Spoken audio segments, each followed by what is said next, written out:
রাত্রে আমরা সুখ নিদ্রা লাভ করি, আমরা স্বপ্ন দেখি, ভবিষ্যতের পরিকল্পনা করি, খুব ভালো লাগে। সকালে যখন চোখ খুলি নিদ্রা ভঙ্গ হয়, স্বপ্ন সেইখানেই ভেঙে যায়, আর তারপর আমরা আমাদের রোজকার জীবন যাপন করি। স্বপ্ন হয়তো মানুষ রাতের বেলায় দেখেন, কিন্তু সেটাকে সার্থক দিনের বেলাতেই করতে হয়। রাতে মধুর বাতাসের নিচে কোমল শয্যায় শুয়ে মাতার গলায় মিষ্টি গান শুনতে শুনতে নিদ্রায় আচ্ছন্ন হওয়া, স্বপ্ন দেখা, ভবিষ্যতের পরিকল্পনা করা বড়ই সরল।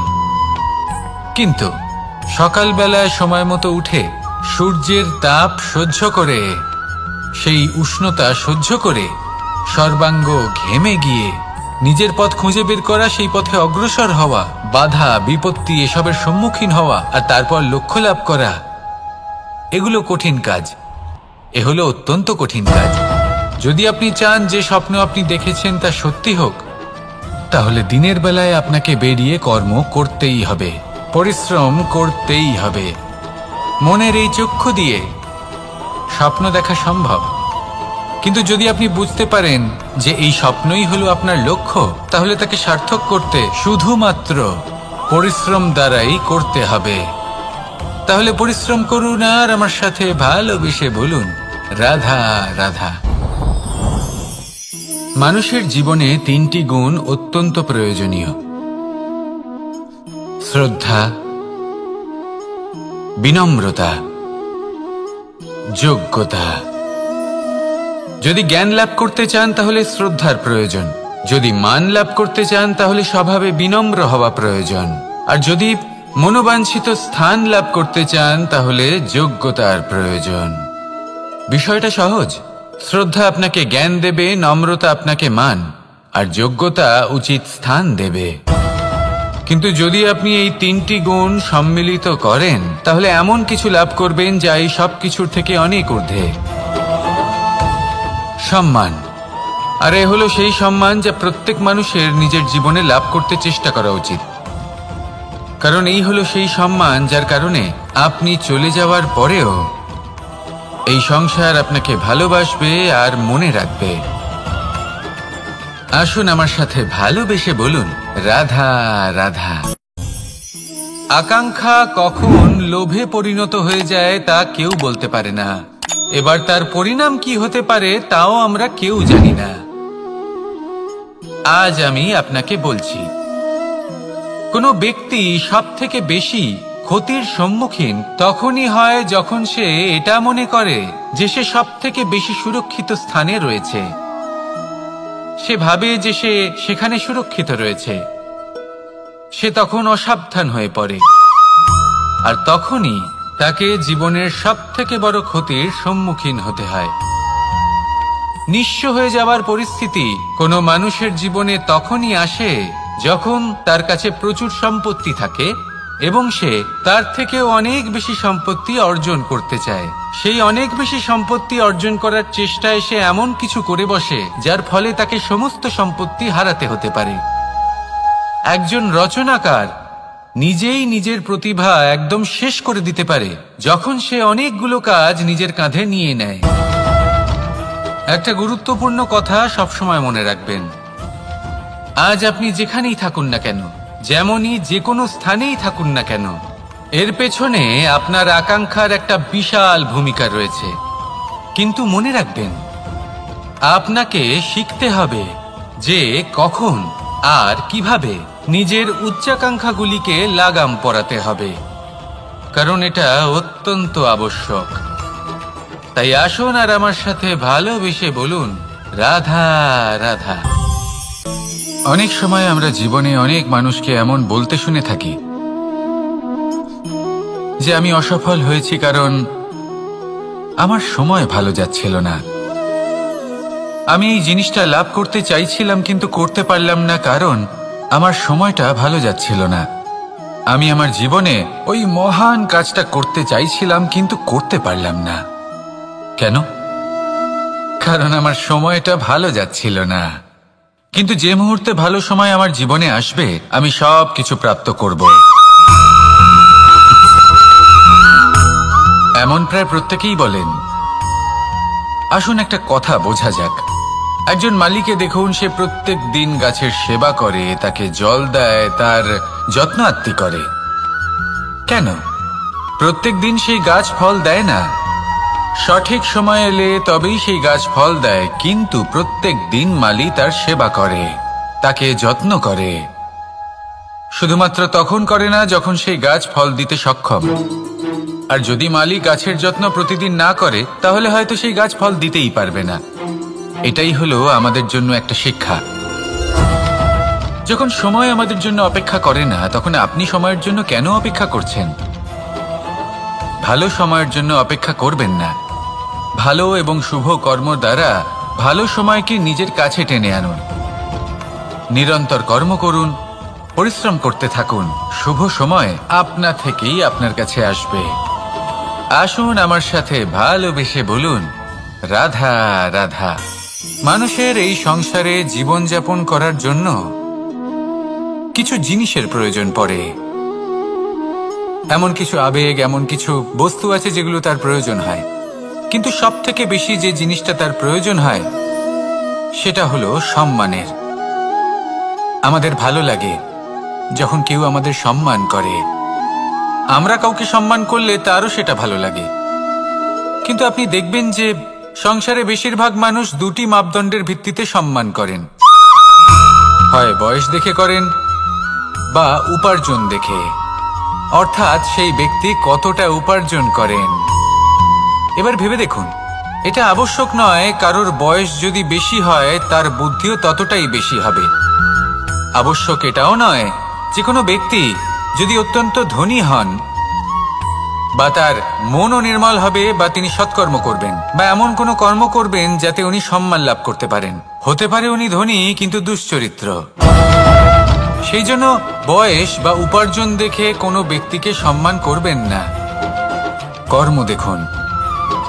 যদি গভীরভাবে ভেবে দেখেন তাহলে দেখবেন যদি কোনো মানুষ কোনো সৎকর্ম করেন তাহলে তার প্রতি হৃদয় থেকে সম্মান জাগ্রত হয়। এটাই হলো সেই সম্মান যা অর্জন করতে হবে। বয়স আজ আছে, কাল আরো বৃদ্ধি পাবে। উপার্জন আজ আছে, কাল সেটা কমে যেতেও পারে। কিন্তু যদি আপনি নিরন্তর শুভকর্ম করতে থাকেন তাহলে আপনি মৃত্যুর পরেও অমর হয়ে থাকবেন। আসুন আমার সাথে ভালোবেসে বলুন, রাধা রাধা। পাপ এবং পুণ্য, এই দুই হলো সংসারের এমন দুই বিন্দু যাকে কেন্দ্র করে এই সংসারের চক্র ঘুরতে থাকে। আমরা যদি কোনো কর্ম বিচার করি, হয় পুণ্য নয় পাপের দৃষ্টিভঙ্গি দিয়ে, এটা হয় পুণ্য না হলে পাপ। কিন্তু এই পাপ এবং পুণ্য এই দুই নির্ভর করে প্রত্যেক মানুষের ওপর, তার চিন্তাধারা, তার পরিস্থিতির ওপর। ধরুন এমন একজন মানুষ যিনি অনেক দিন ধরে বনে পথ হারিয়েছেন। অনেক দিন হয়তো উনি কোনো খাবার খাননি। এবার এমন পরিস্থিতি চলে এসছে যে এবার যদি উনি খাবার না খান তাহলে হয়তো জীবিতই থাকবেন না। আর এমন অবস্থায় ওনার সামনে যদি কোনো প্রাণী আসে তাহলে তাকে শিকার করা, এটা কিন্তু তার কাছে পাপ নয়। এটা তো জীবিত থাকার একমাত্র উপায়। এটা তার কাছে পুণ্য সম। আর যদি আমি এমন একজন ব্যক্তির কথা বলি যিনি সরল, যিনি একটি সুখী, শান্ত, সুরক্ষিত জীবনযাপন করছেন, তার কাছে কিন্তু এটা পাপ। এইরকমই এই সংসারে ভিন্ন ভিন্ন পরিভাষা আছে পাপ এবং পুণ্যের। তার মধ্যে যদি আমি আপনাকে একটি সরল পরিভাষা দিই, সেটা হলো জীবনে যখনই কোনো কর্ম করবেন সেটা নিয়ে একটু ভেবে দেখুন যে এই যে কাজটা আমি করছি তার ফলে এই যে অন্য মানুষেরা আছেন এই সংসারে, তারা কি দুঃখ পাবেন? যদি তারা দুঃখ পান তাহলে সেটা পাপ। যদি আপনি এমন কোনো কর্ম করেন যার ফলে অন্যরা প্রসন্নতা লাভ করেন, তাদের মুখে হাসি ফুটে ওঠে, যদি তারা প্রেরিত হন, জীবনে সামনে এগোতে পারেন, তাদের বিকাশ হয়, তাহলে এটা হলো পুণ্য। তাই জীবনে সবসময় পুণ্য করতে থাকুন আর আমার সাথে ভালোবেসে বলুন, রাধা রাধা। বনস্পতি ফলনের জন্য আমাদের কিসের প্রয়োজন পড়ে?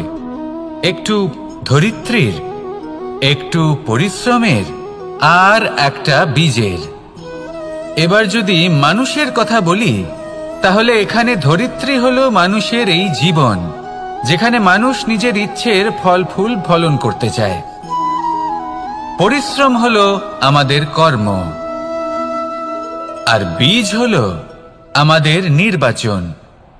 আমাদের বেছে নিতে হবে যে আমরা কি বপন করব, আম নাকি ফণি মনসা। এর মধ্যে আমরা কি পেতে চাই? রসালো ফলের ফলন চাই নাকি কাঁটার ফলন চাই, তা আমাদের উপর নির্ভরশীল।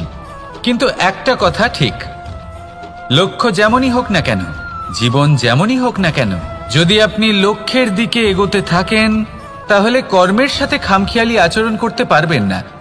যদি আপনি এমন করেন তাহলে এটা আপনাকে একটা অনুচিত লক্ষ্যে পৌঁছে দেবে, সেটা কিন্তু নিশ্চিত। সবসময় এটা মনে রাখবেন, কর্মের সাথে খামখেয়ালি হবেন অর্থাৎ কর্মফলও আপনার সাথে খামখেয়ালি হবে। তাহলে নিষ্ঠার সাথে কর্ম করতে থাকুন আর নিজের লক্ষ্যকে প্রাপ্ত করুন। আর আমার সাথে ভালোবেসে বলুন, রাধা রাধা। অগ্নি চতুর্থ তত্ত্ব, সব থেকে বেশি গুরুত্বপূর্ণ কিন্তু তার থেকেও বেশি ভয়াবহ। কখনো অগ্নিকে নিয়ন্ত্রিত রূপে উনুনে জ্বলতে দেখেছেন? এই অগ্নি আমাদের খাবার বানাতে সাহায্য করে, যা আমাদের শক্তি প্রদান করে। কিন্তু এই অগ্নি যখন বিচলিত হয়ে, অনিয়ন্ত্রিত হয়ে কোনো বনের আগুন হয়ে ওঠে, তখন মহা বিনাশ ঘটে যায়। আপনারই অন্তরের ঊর্জা হলো এই অগ্নি। এটা আপনার শক্তিও, আপনার ক্রোধ। একে ব্যবহার কিভাবে করবেন তা আপনারই হাতে। যদি কোনো ব্যক্তি নিজের অন্তরের এই ঊর্জাকে ব্যবহার করেন শক্তির রূপে, তাহলে সে বিকাশ ঘটাতে পারে, নির্মাণ ঘটাতে পারে। কিন্তু যদি কোনো ব্যক্তি তার অন্তরের ঊর্জাকে বিধ্বংসী অস্ত্র বানিয়ে ফেলেন, তাহলে নিশ্চিত রূপে মহা বিনাশ ঘটতে পারে, যাতে বিনাশ তারও অবশ্যই হবে। অনেক বছর পূর্বে এমনই এক আগুনের দ্বারা এই সুন্দর পৃথিবীর নির্মাণ হয়েছিল। আর অনেক বছর পূর্বে এমন এক আগুনেই সমস্ত জীব এবং সংসার বিলুপ্ত হয়ে গেছিল। এবার আপনি আপনার অন্তরের ঊর্জা দ্বারা বিনাশ ঘটাতে চান নাকি নির্মাণ ঘটাতে চান, সেই সিদ্ধান্ত আপনারই। আসুন আমার সাথে ভালোবেসে বলুন, রাধা রাধা। কখনো কখনো এমন হয়, আমরা আমাদের বাড়ির উঠোনে বীজ বপন করি আর তা বিকশিত হয় একটা সুন্দর বৃক্ষে। তার শাখাগুলি প্রতিবেশীর বাড়ি পর্যন্ত পৌঁছয়। ফলের বর্ষণ প্রতিবেশীর বাড়িতেও হয়ে থাকে। আর আমরা ভাবি গাছ আমরা উৎপন্ন করব আর ফল খাবেন আপনারা। এই কেমন কথা হলো? আপনাকে এই কথা বুঝতে হবে যে এসব হলো ভৌতিক বস্তু, সাংসারিক বস্তু। কখনো নিজের বাড়ির বাগানে ভালোবাসার গাছ বপন করে দেখুন। তার শাখাও প্রতিবেশীর বাড়ি পর্যন্ত পৌঁছবে, ফলের বর্ষণ সেখানেও হবে। কিন্তু সেই ফল চাইতে আপনাকে যেতে হবে না, সেই ফল দ্বিগুণ মাত্রায় আবার আপনার কাছেই ফিরে আসবে। তাই নিজের বাড়িতে আর নিজের মনে ভালোবাসার গাছ উৎপন্ন করুন। এই জীবন প্রসন্ন হয়ে বলবে, রাধা রাধা। অ দিয়ে অন্ত, আ দিয়ে আরম্ভ, এই দুইয়েরই রাশি সমান। যদি আপনি মন দিয়ে দেখেন তবে দেখবেন এদের সম্পর্ক খুবই নিবিড়। কিভাবে? যখন কোনো কিছু শুরু হয় এটা নিশ্চিত হয়ে যায় যে তা সমাপ্তও হবে। আরম্ভই যদি না হয় তার সমাপ্তও হবে না। যা আরম্ভ হয়েছে তার সমাপ্তি হলো অবশ্যম্ভাবী। এটাই হলো প্রকৃতির নিয়ম, একে এড়ানো যায় না। এবার এই কথা আমরা সকলে জানি। এবার মানুষ কি ভাবে যে সমাপ্তির পরে কি হতে পারে, এর উত্তর তাদের কাছে নেই। তাদের উচিত অন্য কোনো বিষয় ভাবা যা বেশি গুরুত্বপূর্ণ। এবার মানুষ এটা জানে না যে মৃত্যুর পরে কি হতে পারে, কিন্তু এই কথা অবশ্যই জানে যে জন্ম থেকে মৃত্যু পর্যন্ত এই সময়, যাকে আমরা জীবন বলে থাকি, এই সময় আমরা কর্ম করতে পারি। এই কথা তো আমরা জানি। তাহলে এমন কি কর্ম করা যেতে পারে যা আমাদের সমাপ্তির পরও আমাদের প্রাসঙ্গিক করে রাখতে পারে, এই বিষয়ে ভাবা উচিত। যে জন্মগ্রহণ করেছে তার মৃত্যু হবেই, এটা সাধারণ বিষয়। কিন্তু ইতিহাস আজও সেই সকল মানুষজনকে স্মরণ করেন যাদের এই সংসার তাদের মৃত্যু নয়, বরং তাদের জীবনকালে যে কর্ম তারা করেছেন তার দ্বারা মনে রাখেন। সেই কর্মের কারণে এই সংসারে তাদের নাম, তাদের কর্ম, তাদের ব্যক্তিত্ব, তাদের কীর্তি অমর হয়ে থাকে এবং থাকবে। আপনার কাছে এতটা সময় নেই যতটা আপনার মনে হচ্ছে আপনার কাছে আছে। সেই জন্য যত শীঘ্র সম্ভব শ্রেষ্ঠ কর্ম করুন, যতটা পারবেন ততটা অধিক সুকর্ম করুন। এই সংসারে নিজেকে অমর করে তুলুন আপনার মৃত্যুর পরেও, আর আমার সাথে ভালোবেসে বলুন রাধা রাধা। ওমা, এ কি? আমি কখন থেকে এখানে অপেক্ষা করছি, হাত পেতে দাঁড়িয়ে রয়েছি যাতে একটা ফল আমার হাতে এসে পড়ে এবং সেটা আমি খেতে পারি। কখন থেকে অপেক্ষা করছি, কিন্তু সেটা হচ্ছেই না। এবার আপনি বলবেন যে এসব কি বলছি, এ কি অদ্ভুত কথা বলছি। যদি ফল খেতে হয় তাহলে আমাকে বৃক্ষে চড়তে হবে, ফলের কাছে পৌঁছতে হবে, তবেই তো ফল পাবো। এবারে এটা অত্যন্ত সহজ ব্যাপার, কিন্তু এই বিষয়টা আপনি নিজের জীবনের প্রসঙ্গে ভেবে দেখুন। লক্ষ্য কোথায় আছে আপনি জানেন, সেই লক্ষ্যে পৌঁছানোর পথ কি সেটাও আপনি জানেন, সেই পথে চলার ক্ষমতাও আপনার রয়েছে, কিন্তু তাও আপনি নিজের লক্ষ্য লাভ করতে পারছেন না। কেন? কারণ আপনি অপেক্ষা করছেন যে লক্ষ্য আপনার সামনে চলে আসবে, কিন্তু তা হয় না। লক্ষ্য সে যাই হোক না কেন, ধন হোক, প্রেম হোক, কোনো সম্মান হোক বা মোক্ষ হোক, যদি আপনি তার দিকে অগ্রসর না হন তাহলে ফল প্রাপ্তি অসম্ভব ব্যাপার, তা কোনোদিনই হবে না। সেই জন্য আপনার চোখের সামনে আপনি যদি নিজের লক্ষ্যকে দেখতে পান তাহলে উঠুন এবং সেই দিকে অগ্রসর হতে শুরু করুন। নিজের অন্তরের সকল অশুভ গুণ দূর করুন, অলসতা ত্যাগ করুন, অজ্ঞানতা ত্যাগ করে দিন এবং চলতে থাকুন। অবশ্যই মনোবাঞ্ছিত ফল লাভ করতে পারবেন। মনে রাখবেন, চলতে থাকলে তবেই লক্ষ্য প্রাপ্তি হবে। অপেক্ষার দ্বারা শুধুমাত্র মৃত্যু লাভ হবে। আসুন আমার সাথে ভালোবেসে বলুন রাধা রাধা। পাখি কখন জন্ম নেয়, কখন উড়তে শেখে, কখন বাসা বানাতে শেখে, কখন নিজের মৃত্যু লাভ করে, এসব আমাদের মধ্যে কেউ জানি না। কিন্তু পাখি একটা কথা খুব ভালো করে জানে, যে এই সংসারে ও যা কিছুই করুক না কেন, এই সংসারে ওকে নিয়ে কিচ্ছু যায় আসে না। এবার আমরা কি করি? কোনো কাজ করার আগে আমরা এটা ভাবি যে এই সংসার যদি আমাকে দেখে ফেলে তাহলে কে জানে এই সংসার কি ভাববে, আমার প্রতিচ্ছবি কেমন তৈরি হবে কে জানে, কে জানে কি হবে আদি ইত্যাদি। এই সব ভাবনায় আমরা মগ্ন হয়ে যাই। কিছুটা এমন ভাবে মগ্ন হই যে বর্তমানের কর্মের এই জীবনের যাত্রাপথে সেই সময়ের আনন্দ উপভোগ করতে ভুলে যাই। এবার দেখুন একটা পাখি কি করে, ওর কর্ম হলো গান গেয়ে চলা। ওই পাখি গেয়ে চলে, কেউ ওর গান শুনুক বা না শুনুক, কেউ আদৌ শুনছে কিনা সেই বিষয়টা নিয়ে সেই পাখির কিছুই যায় আসে না।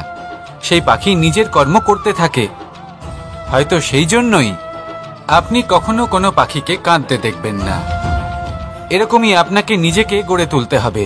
প্রথমে নিজেকে জিজ্ঞেস করুন, এই যে কর্ম আমি করতে চলেছি সেটা কি উচিত? যদি আপনার মনে হয় সেটা উচিত তাহলে সেটা প্রমাণ করুন। এটা ভাববেন না যে এই সংসার কি ভাববে। আসুন আর আমার সাথে ভালোবেসে বলুন রাধা। বনের মধ্যে যদি আপনি কোনো বিষাক্ত সাপ দেখেন তাহলে কি করবেন? আপনি তখনই তার থেকে দূরে পালাতে চেষ্টা করবেন। আর এটা কেন করবেন? নিজের রক্ষার্থে। এই কথা আমি নয় মেনে নিলাম, কিন্তু নিজের জীবনে এটা করেন না কেন? আপনি যেখানেই যান, যে স্থানেই যান না কেন, প্রত্যেক সময় প্রত্যেক মুহূর্তে এমন বিষাক্ত সাপ আপনি অবশ্যই খুঁজে পাবেন। আর সেই সাপ নয় যাদের আপনি বনে খুঁজে পাবেন, এরা হলো সেই সাপ যা আপনাকে পাপ করতে বাধ্য করবে। আপনার অন্তরের বাসনা, ক্রোধ, অহংকার, লোভ, ঈর্ষা এদের বৃদ্ধি ঘটাবে। দেখুন, বনের এই সাপ আপনাকে একবার ছেড়ে দিতেও পারে, ছোবল নাও মারতে পারে, কিন্তু এই যে পাপরূপী সাপ আছে তা অবশ্যই ছোবল মারবে। কর্ম যদি করেন তাহলে অবশ্যই ফল পাবেন। সেই জন্য যখনই কোথাও যাবেন যদি এমন কাউকে দেখেন, যদি এমন কিছু দেখেন যে আপনাকে পাপ করতে বাধ্য করছে, তাহলে সেই মুহূর্তে সেখান থেকে পালিয়ে যান। যেমন বনের সাপ দেখে আপনি পালাতে থাকেন। সৎকর্মের রক্ষা অত্যন্ত আবশ্যক। আসুন আর আমার সাথে ভালোবেসে বলুন, রাধা রাধা। যদি কোনো সিংহ বানরের মতো গাছে চড়তে চেষ্টা করে তাহলে কি হবে? একটা মাছ যদি মাটিতে হাঁটতে চেষ্টা করে তাহলে কি হবে? তারা বিফলই হবে। কিন্তু এরকম কেন হয়? তার কারণ হলো প্রকৃতির রচনা কিছুটা এরকম। এখানে প্রত্যেকটি ব্যক্তিকে, প্রত্যেকটি প্রাণীকে আলাদা আলাদা গুণের অধিকারী করা হয়েছে এবং সকলকে একটা সীমাও প্রদান করা হয়েছে। এবার এই যে বৃক্ষ, পশু, পাখি, এদের মধ্যে সেই ক্ষমতাই নেই যে এরা নিজেদের যাচাই করতে পারবে, নিজেদের সীমাগুলো বুঝতে পারবে, নিজেদের সদ্গুণগুলো চিনতে পারবে। এরা সেটা করতে পারবে না। কিন্তু মানুষ তো আলাদা। মানুষের কাছে সেই বিশেষ শক্তি আছে যে তারা পূর্ণরূপে নিজেদের যাচাই করতে পারবে, নিজেকে পূর্ণরূপে বুঝতে পারবে, নিজের দোষ, নিজের অপগুণ, নিজের সদ্গুণ, নিজেদের সীমাগুলো তারা বুঝতে পারবে। আর এটা অত্যন্ত গুরুত্বপূর্ণ। কথায় আছে যে যদি সাফল্য লাভ করতে হয় তাহলে নিজেকে যাচাই করে নিতে হবে। তাই নিজেকে যাচাই করুন, নিজের সাথে পরিচিত হয়ে যান এবং জীবনে কর্ম করতে থাকুন। সাফল্যের শিখরে অবশ্যই পৌঁছে যাবেন। আর ওখানে যদি যান তাহলে এই মন প্রসন্ন হয়ে অবশ্যই বলবে, রাধা রাধা। অন্ধকারাচ্ছন্ন রাত্রি যদি এসে থাকে তাহলে আলোকিত প্রকাশ নিয়ে সূর্যও অবশ্যই আসে। রোগ যদি এসে থাকে তাহলে তার ওষুধও অবশ্যই আসে। সমস্যা যদি আসে তাহলে সেই সমস্যার সমাধানও নিজে থেকেই আমাদের কাছে চলেই আসে। এই সংসার, এই জীবনের শুধুমাত্র একটাই নিয়ম আছে, আর তা হলো এটাই, এই সংসার হলো একটা চক্রের মতো। এতে শাশ্বত বলে কিছু নেই, নিত্য বলে কিছু নেই। আর যা কিছুই রয়েছে সব বদলাতে চলেছে। যদি আপনার জীবনে দুঃখ থাকে, সমস্যা থাকে, যদি আপনি বিপদ দ্বারা আচ্ছন্ন, তাহলে মনে রাখবেন সবকিছু বদলে যেতে চলেছে। দুঃখের সময় কাঁদবেন না, মনকে আরো দুঃখী করে তুলবেন না, কারণ এখানে যা কিছুই এসেছে তা যাওয়ার জন্যই এসেছে। তাহলে এত চিন্তা কিসের? আনন্দ সহকারে জীবন যাপন করুন আর আমার সাথে ভালোবেসে বলুন, রাধা রাধা। রাত্রিবেলায় যখন আলোকিত জোনাকিদের দেখেন তখন মন প্রসন্ন হয়ে ওঠে। এদের দেখতে খুবই সুন্দর লাগে। আর এমন ঠিক কেন হয়? প্রথম হলো এটাই যে রাতের বেলায় চতুর্দিক অন্ধকারাচ্ছন্ন থাকে। এমত অবস্থায় যদি আমরা কোথাও একটু প্রকাশ দেখি তাহলে সেটাই আশার কিরণের ন্যায় মনে হয়। সেই প্রকাশই আমাদের মন প্রসন্ন করে তোলে। আর সেই জন্য যে সকল মানুষ রাতের বেলায় কোনো জোনাকি দেখতে পান তারা প্রসন্ন হয়ে যান। এবার কখনো কখনো জীবনে আমাদের মনে হয় যে চতুর্দিকে শুধুমাত্র অন্ধকারই হয়ে আছে। প্রত্যেকেরই তা কখনো মনে হয়। আর তখনই আমাদের নিরাশ হলে চলবে না, আমাদের দুঃখী হলে চলবে না। সেই সময় আমাদের খুঁজতে হবে নিজেদের আশেপাশে, চতুর্দিকে, আর কোথাও না কোথাও আমরা প্রকাশ অবশ্যই দেখতে পাবো, আশার একটা কিরণ অবশ্যই দেখতে পাবো।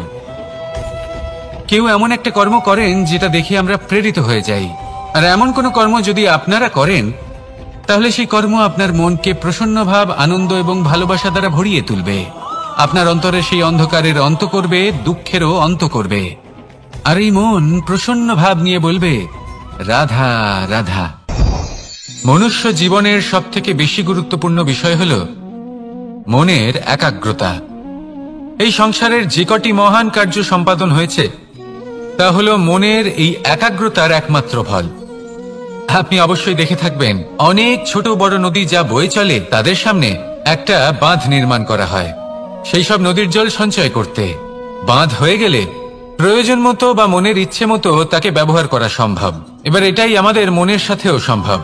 আমাদের মনের একাগ্রতা আজকের দিনে দাঁড়িয়ে বিভিন্ন ধরনের বিকার, ক্রীড়া এবং ভোগের মধ্যে ভাগ হয়ে গেছে। একে একত্রিত করতে হবে, একটা বাঁধ নির্মাণ করতে হবে, কর্মের বাঁধ। আপনাকে শুধু এটাই করতে হবে, যেটা উচিত কর্ম সেটাই করুন, যেটা অনুচিত কর্ম সেটা করা থেকে নিজেকে বিরত রাখুন। ব্যাস, এই কাজটাই আপনি করতে থাকুন, করতে থাকুন। মনের মধ্যে একাগ্রতার বাঁধ নির্মাণ করুন। আর একবার যদি তা নির্মাণ হয়ে যায় তাহলে যখন চাইবেন, যেখানে চাইবেন, যতটা চাইবেন একাগ্রতা প্রয়োগ করতে পারবেন। আর একবার যদি আপনি এটা শিখে যান তাহলে এই সংসারকে বদলে ফেলার মতো কাজ আপনি করতে পারবেন, সমাজকে শোধরাবার মতো কাজ করতে পারবেন। তাহলে এই মনকে একাগ্র করুন আর আমার সাথে ভালোবেসে বলুন, রাধা রাধা।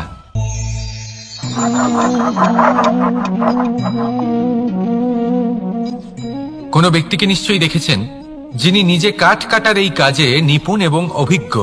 এবার আপনারা দেখবেন যে তার মনোযোগ সমস্ত কাঠের ওপর থাকে না, তার মনোযোগ থাকে শুধুমাত্র একটা কাঠের ছোট্ট একটি অংশের ওপর, যেখান থেকে তার টুকরো করা হচ্ছে। কিন্তু সেটা উনি কেন করেন? যদি এটা উনি না করেন তাহলে সেই কাঠ সঠিক পদ্ধতি এবং তাড়াতাড়ি কাটা যাবে না। জীবনেও তাই হয়ে থাকে। আপনি হয়তো কোনো লক্ষ্য স্থির করেছেন বা পথ নির্বাচন করেছেন বা কাজ স্থির করেছেন যেটা আপনি করেই ছাড়বেন। তাহলে নিজের সম্পূর্ণ মনোযোগ শুধুমাত্র তার উপর কেন্দ্রীভূত করুন। যদি আপনার মন এদিক ওদিক তাকাতে থাকে, অস্থির হয়ে পড়ে, বিচলিত হয়ে পড়ে, যদি তা হয়ে থাকে তাহলে আপনি অবশ্যই অসফল হবেন। তাই কর্মঠ থাকুন, নিরন্তর কর্ম করতে থাকুন এবং পূর্ণ মনোযোগ দিয়ে নিজের কাজ করুন। নিজের পথে অগ্রসর হন বা নিজের লক্ষ্য প্রাপ্ত করতে চেষ্টা করুন। তারপর দেখুন কি হয়, কিভাবে উচিত পথে এবং তীব্র গতিতে আপনার লক্ষ্য আপনার কাছেই পৌঁছে যায়। আর আপনার এই মন প্রসন্ন হয়ে বলে, রাধা রাধা। কখনো কোনো নদীকে দেখেছেন? একই আকার, একই স্থান, শুধু প্রবাহিত হতে থাকে। এর মধ্যে কখনো কোনো অপদ্রব্য ফেলে দেখুন, দেখবেন সেটা বেশিক্ষণ সেখানে থাকে না। সেটা নদীর সাথে বইতে থাকে আর বয়ে যেতে যেতে সাগরে সমাহিত হয়ে যায়, আর শেষ পর্যন্ত সাগর সেটাকে তটে ফেলে দেয়। কিছুটা এমন হওয়া উচিত আমাদের বিচারধারাও। এক স্থানে তা স্থগিত হওয়া উচিত নয়, এটা সবসময় প্রবাহমান হওয়া উচিত। তবেই আমাদের চেতনা, আমাদের মূল্যবোধ এবং আমাদের স্মৃতি, এই তিনটি শ্রেষ্ঠ থাকবে। আর এটাই হলো পুকুর এবং নদীর মধ্যে পার্থক্য। নদীতে জল সবসময় বয়ে চলে, সেই জন্য পবিত্র থাকে, শুদ্ধ থাকে এবং পরিষ্কার থাকে। আর সেখানে এই পুকুরের তলদেশে সব জমা হতে থাকে, আর সেই জন্য তা অপবিত্র হয়ে যায়। তাই সবসময় এই বিচারধারা প্রবাহমান রাখুন। যদি মনে কোনো ভাবনা চলে আসে, সেখানেই থেকে যায় এবং বিদ্যে থাকে, তাহলে তা বের করে দিন, তাকেও বয়ে যেতে দিন, এবং তার যা উত্তর হবে তা সময়ের সাথে আপনার সামনেই চলে আসবে। শুধুই নদীর মতো প্রবাহমান হন আর আমার সাথে ভালোবেসে বলুন, রাধা রাধা। এই সংসারে সাফল্য লাভ করার জন্য জ্ঞানের প্রয়োজন হয়, পরিশ্রমের প্রয়োজন হয়, দৃঢ় নিষ্ঠার প্রয়োজন হয়, নিরন্তর চেষ্টা করা প্রয়োজনীয়। কিন্তু আরো কিছু আছে যা অত্যন্ত প্রয়োজনীয় এবং গুরুত্বপূর্ণ। তা হলো ভালো বন্ধু। তাদের থাকা অত্যন্ত প্রয়োজনীয়। যদি ভালো বন্ধু থাকে তাহলে সময় এলে তারা ঢাল হয়ে আপনাকে সুরক্ষা করবেন। সময় এলে অস্ত্রের মতো শত্রুকে সংহারও করবেন। যদি তিনি জ্ঞানী হন, তাদের মধ্যে সদ্গুণ থাকে, তাহলে এই সব গুণ আপনার মধ্যেও প্রবেশ করবে। তাহলে সাফল্যের জন্য ভালো বন্ধু পাওয়া অত্যন্ত প্রয়োজনীয়। কিন্তু শুধু বন্ধু কেন, ভালো শত্রুও থাকা প্রয়োজনীয়। এবার আপনি ভাববেন, এ আমি কি বললাম? যদি আপনার জীবনেও ভালো অর্থাৎ শক্তিশালী শত্রু থাকে, তাহলে আপনিও শক্তিশালী হতে থাকবেন। এই শত্রু আপনাকে প্রেরিত করবে আরো বেশি শক্তিশালী হয়ে ওঠার। কখনো কোনো হরিণকে দেখুন, তীব্র গতিতে দৌড়তে থাকে। কেন তীব্র গতিতে দৌড়য়? এই কারণে নয় যে কোথাও তার জন্য মধুর ঘাস অপেক্ষা করে রয়েছে, না। সে এই কারণে তীব্র গতিতে দৌড়য় কারণ সেটা না করলে তার পেছনে একটি সিংহ আছে যে ওকে নিজের ভোজন করে ফেলবে। তাই জীবনে বিপদ, সংকট, এই সবকিছুও হলো অত্যন্ত গুরুত্বপূর্ণ। তার সম্মুখীন হতে শিখুন আর আমার সাথে ভালোবেসে বলুন, রাধা রাধা। আমরা সবাই ফল খাই, কিন্তু আমাদের সেই ফলই প্রিয় হয় যে পরিপক্ক হয়ে ওঠে, যেটা নম্র হয়, আর যে ফল অনেক বেশি মিষ্টি আর সুস্বাদু হয়ে থাকে, যাদের রঙে বাহার দেখা যায়। সেইভাবে জীবনে আমরা নানান মানুষের সাথে পরিচিত হই, কিন্তু সেই মানুষই আমাদের মন ছুঁয়ে যায় যারা বিনম্র স্বভাবের, যাদের বাণী খুব মধুর, যাদের অন্তরে আত্মবিশ্বাসের একটা তেজ, একটা রং দেখা যায়। এবার এমন ব্যক্তি আমরা কি করে হব? ঠিক সেইভাবেই যেমন একটা ফল রোদ, বর্ষা, শীত, বায়ু, এই সকল সংকটময় পরিস্থিতির সম্মুখীন হয়ে পরিপক্ক হয়ে ওঠে, সেইভাবেই মানুষ সংকটময় পরিস্থিতির সম্মুখীন হয়ে পরিপক্ক হয়ে ওঠেন। যদি এই সংকটের সম্মুখীন হন তাহলে অভিজ্ঞ হবেন, আর এই অভিজ্ঞতাই শিক্ষা দিয়ে যাবে। এই অভিজ্ঞতা আমাদের শিখিয়ে দেয় যে আমাদের বিনম্র থাকতে হবে। অহংকার করে কোনো লাভ নেই। মধুর বাণীর যে কি মূল্য তা আমরা শিখতে পারি। এই অভিজ্ঞতাই আমাদের বুঝিয়ে দেয় যে উচিত অনুচিত কোনটা, আমাদের দৃষ্টিভঙ্গি তৈরি করে, আর এই দৃষ্টিভঙ্গি দ্বারা আত্মবিশ্বাস জাগ্রত হয়। সেই জন্য জীবনে কখনো বিপদ থেকে দূরে পালাবেন না, সেগুলোর সম্মুখীন হন, অভিজ্ঞতা লাভ করুন, তার থেকে শিক্ষা লাভ করুন, এইভাবেই পরিপক্ক হবেন।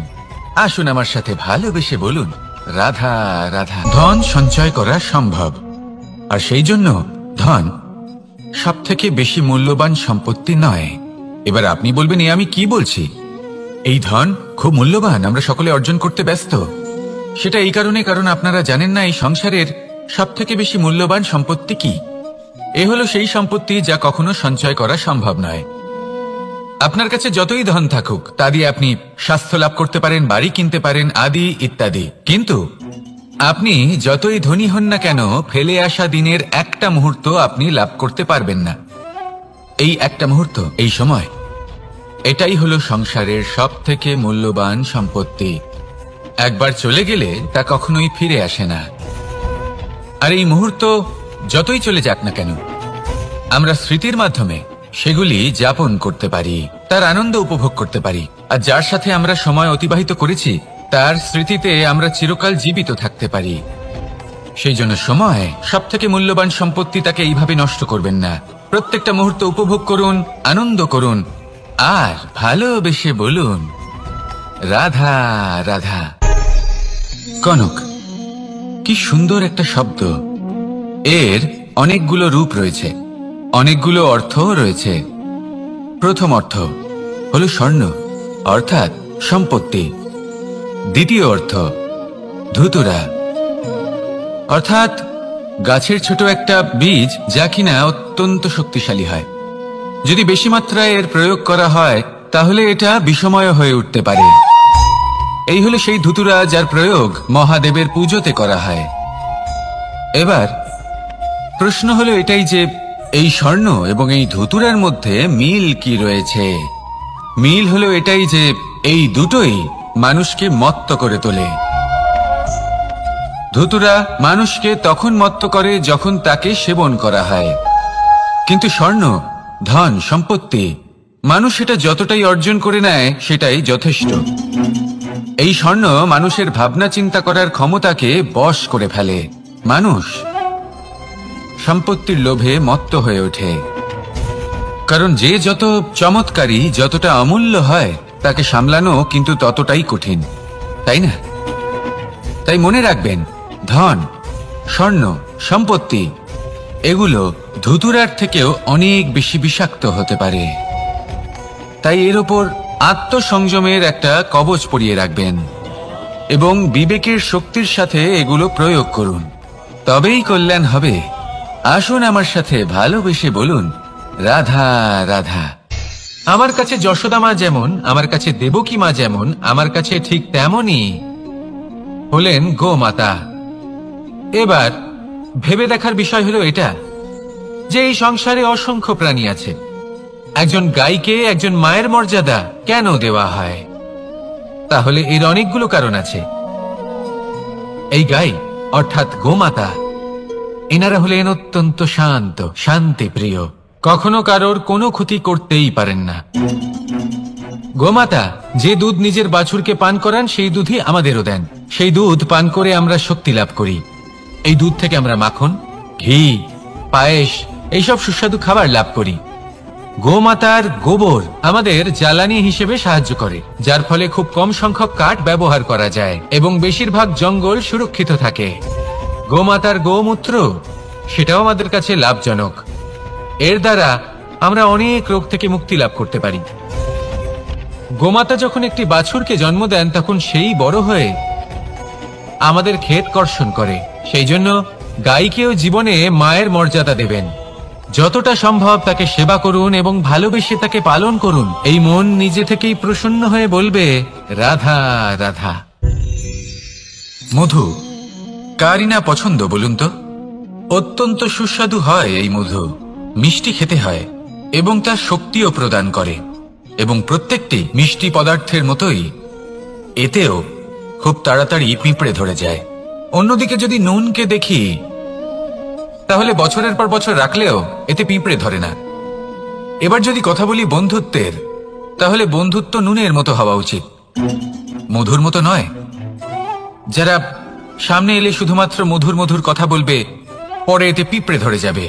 এটা নুনের মতো হওয়া উচিত।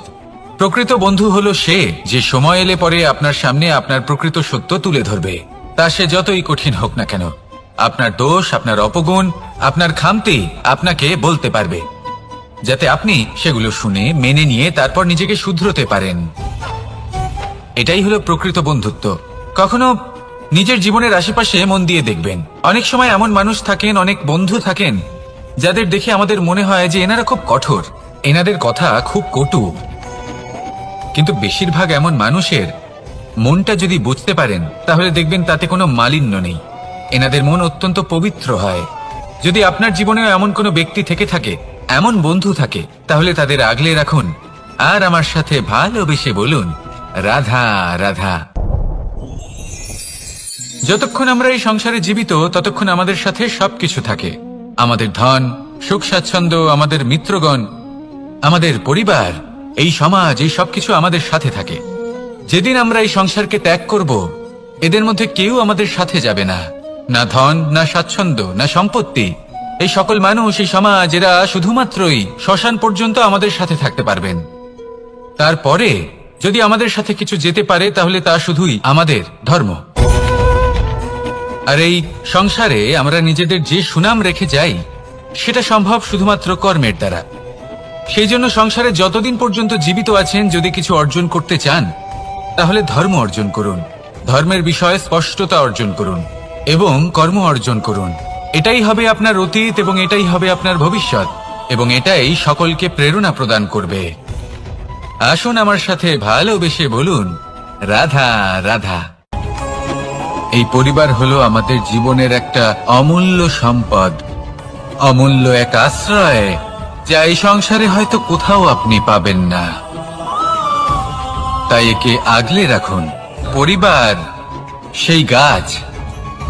আসুন আমার সাথে ভালোবেসে বলুন, আর সেই গাছ। আসুন আমার সাথে ভালোবেসে বলুন, রাধা রাধা। অনেক সময় আমরা জীবনে অনেক মানুষকে এমন বলতে শুনে থাকি যে আমি অসফল হয়েছি কারণ আমার সময় ভালো যাচ্ছিল না, আমি এই জিনিসটা লাভ করতে চাইছিলাম কিন্তু করতে পারলাম না কারণ আমার সময়টা ভালো যাচ্ছিল না, আমি আমার জীবনে ওই মহান কাজটা করতে চাইছিলাম কিন্তু করতে পারলাম না। কেন? কারণ আমার সময়টা ভালো যাচ্ছিল না। কিন্তু যে মুহূর্তে ভালো সময় আমার জীবনে আসবে, আমি সব কিছু প্রাপ্ত করব। এমন প্রায় প্রত্যেকেই বলেন। আসুন একটা কথা বোঝা যাক। একজন মালিকে দেখুন, সে প্রত্যেক দিন গাছের সেবা করে, তাকে জল দেয়, তার যত্ন আত্তি করে। কেন? প্রত্যেক দিন সেই গাছ ফল দেয় না, সঠিক সময় এলে তবেই সেই গাছ ফল দেয়, কিন্তু প্রত্যেক দিন মালি তার সেবা করে, তাকে যত্ন করে। শুধুমাত্র তখন করে না যখন সেই গাছ ফল দিতে সক্ষম। আর যদি মালি গাছের যত্ন প্রতিদিন না করে তাহলে হয়তো সেই গাছ ফল দিতেই পারবে না। এটাই হলো আমাদের জন্য একটা শিক্ষা। যখন সময় আমাদের জন্য অপেক্ষা করে না, তখন আপনি সময়ের জন্য কেন অপেক্ষা করছেন? ভালো সময়ের জন্য অপেক্ষা করবেন না। ভালো এবং শুভ কর্ম দ্বারা ভালো সময়কে নিজের কাছে টেনে আনুন। নিরন্তর কর্ম করুন, পরিশ্রম করতে থাকুন, শুভ সময় আপনা থেকেই আপনার কাছে আসবে। আসুন আমার সাথে ভালোবেসে বলুন, রাধা রাধা। একে বালি বলুন, মাটি বলুন বা ধুলো বলুন, এ দিয়ে কত কিছু করা সম্ভব। এ দিয়ে আপনি নিজের বাসস্থান নির্মাণ করতে পারেন, প্রাচীর গড়ে তুলতে পারেন, অট্টালিকা নির্মাণ করতে পারেন। কিন্তু যদি এই বালিকে আপনি মুষ্টিবদ্ধ করে রাখতে চান, তাহলে তা হাত থেকে ফসকে যাবে। আপনি কখনোই একে মুষ্টিবদ্ধ করতে পারবেন না। এরকমই হয় আমাদের জীবন, আর এরকমই হয় সময়। এই মুষ্টিবদ্ধ করা বালির মতো। সময়কে আমরা বাধা দিতে পারবো না, আটকেও রাখতে পারবো না। এ হলো প্রবাহমান। জন্ম থেকে মৃত্যু পর্যন্ত এই যে সময়, তা খুবই সীমিত। আর এই সময় আমরা যেটাই করি তার দ্বারাই আমাদের মূল্য নির্ধারিত হয়। আর এই সংসার থেকে চলে যাওয়ার পরেও এই সংসার এই সব কর্মের জন্যই আমাদের মনে রাখে। তাই যদি আপনি এটা ভাবেন যে আজ যে কর্ম করার ছিল আমি না হয় কাল করে নেব, কাল আমার লক্ষ্যে পৌঁছানোর কথা ছিল আমি পরশু পৌঁছবো, না, এই সময় খুব মূল্যবান, একে নষ্ট করবেন না। এই সময়কে সদ্ব্যবহার করুন, মহান হবার পথে অগ্রসর হন। একে যদি মুষ্টিবদ্ধ করে রাখার চেষ্টা করেন, এই সময় থেমে থাকবে না। আসুন আমার সাথে ভালোবেসে বলুন, রাধা রাধা।